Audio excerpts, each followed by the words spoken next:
జమ్మూ కాశ్మీర్లో అనంతనాగ్ జిల్లా పహల్గామ్లో జరిగిన ఉగ్రవాద దాడిని నిరసిస్తూ రంగారెడ్డి జిల్లా షాద్నగర్లో భారీ నిరసన నిర్వహించారు. అఖిలపక్ష ఆధ్వర్యంలో నిర్వహించిన ఈ కార్యక్రమానికి పార్టీలకు అతీతంగా నాయకులు, కార్యకర్తలు, పట్టణ ప్రజలు పాల్గొన్నారు. ఉగ్రవాద నిర్మూలనకు ప్రజలందరి సహకారం అవసరమని అన్నారు. ఉగ్రవాదాన్ని అంతమొందించే దిశగా ప్రభుత్వాలు కఠిన చర్యలు తీసుకోవాలని వారు డిమాండ్ చేశారు.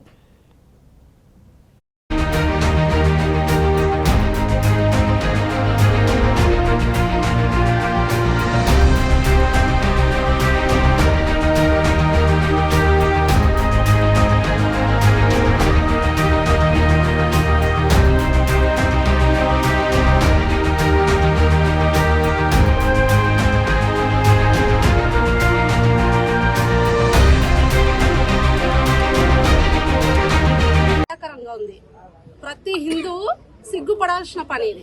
మనమందరం ఐకమత్యంగా లేనందుకే పాకిస్తాన్ వాళ్ళు మన పైన అలా దాడి చేయడానికి వాళ్ళకి మనం ఛాన్స్ ఇచ్చినట్టు అయిపోయింది.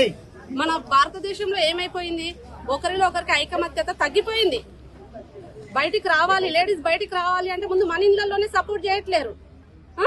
కాబట్టి ప్రతి ఒక్కరు మనం కులానికి, మతానికి, పార్టీలకు అతీతంగా బయటకు వస్తాం. హిందువులం అందరం పాకిస్తాన్ కొడులకు ఇదే ఏమంటారు, ఈ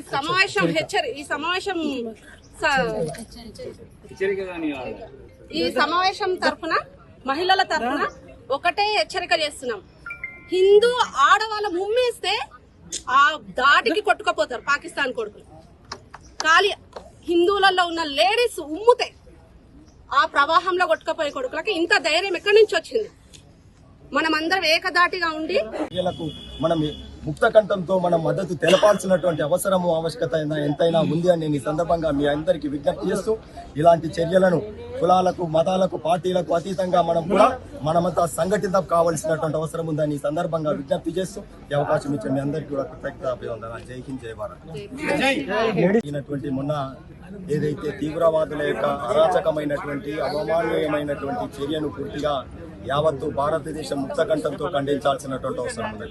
ఎందుకంటే పాకిస్తాన్ యొక్క పాక్ ప్రేరిత తీవ్రవాదం, ఇస్లాం యొక్క తీవ్రవాదుల యొక్క అనైతికమైనటువంటి చర్యలతో ఈరోజు నిరాయుధాయులైనటువంటి పర్యాటకులను ఈరోజు నిజంగా ఒక పెళ్లి పారాని ఆరక ముందే కూడా ఈరోజు భర్తను భార్య యొక్క కళ్ళ ముందల్నే దారుణంగా చంపినటువంటి విషయాన్ని మనమంతా కూడా భారతీయులుగా ఒకసారి మనం ఆలోచించాల్సినటువంటి అవసరం ఉన్నది. ఈ రోజు జరుగుతున్నటువంటి విషయాలను ఆత్మావలోకన చేసుకోవాల్సినటువంటి అవసరం, ఆవశ్యకత ఎంతైనా ఉందని నేను భావిస్తున్నాను. కాబట్టి మనమంతా వ్యక్తుల కంటే పార్టీలు, కులాల కంటే, మతాల కంటే కూడా జాతి గొప్పది, దేశం గొప్పది అనేటటువంటి భావనతో మనమంతా కేవలం భారతదేశంలో చూస్తాం. పాకిస్తాన్ యొక్క ఎత్తులని చిత్తు చేసే విధంగా ఇలా భారతదేశం మొత్తం కూడా, జాతి అంతా కూడా ఒకవైపు నిలబడ్డది. కులాలు, మతాలు లేకుండా మానవత్వమే మా మతం అని చెప్పి ఇవాళ దేశం మొత్తం కూడా మోడీ వెంబడి నిలబడింది. ప్రపంచ దేశాలన్నీ కూడా ఇవాళ భారతదేశానికి మద్దతు ఇస్తా ఉన్నాయి.